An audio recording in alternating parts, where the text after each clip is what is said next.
G.I. Joe, G.I. Joe, accidentally In development. Yo, Joe fanatics, get gung-ho for a heavy dose of soldiering in Electronic Arts' third-person action arcade shooter, G.I. Joe, The Rise of Cobra, the game. Continuing where Paramount Pictures' live-action film falls short, the interactive epic allows a pair of players to cooperatively interact with some of the best moments from the movie, cartoon series, and Hasbro's legendary Real American Hero action figure line.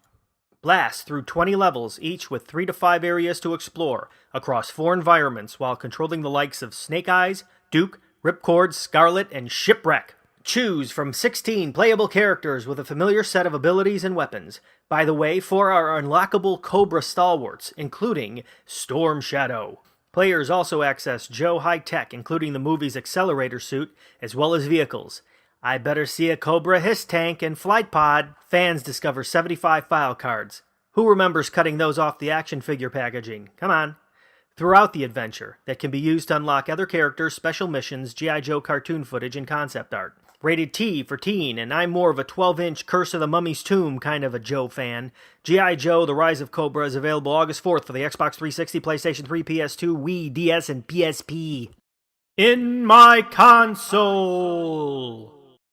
Welcome to Tomy Corporation's Pangya Fantasy Golf. Anyone wanting to know what it's like to be challenged by an infatuated genius magician on the back nine gets his chance in this golf, role-playing, fantasy delight. In action where customizing a Japanese anime-style avatar is as important as sinking a birdie putt, the Fantasy game features 1,300 ways to tweak 18 playable characters as they compete on 9 18-hole courses. A silly story about a hero from Earth using a magical ball and staff to plug a hole leaking energy on Pangya Island helps hook the non-golfer in the majority of the Fantasy action. Besides picking an avatar to follow their current life woes through rounds of the sport, players get a tutorial from a fairy that controls space and time, uses a living shopping bag named Papel to store and access power-ups, and competes against the likes of a pirate, a well-dressed tennis celebrity, corporate buffoon, and a French dwarf in a white suit. Fantasy!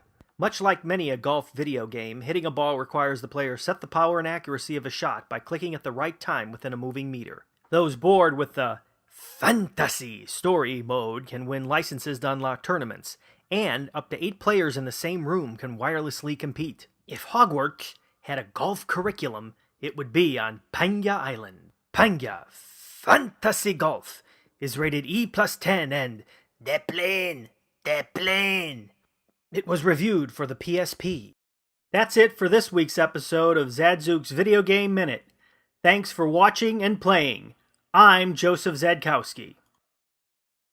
Dun dun dun dun dun.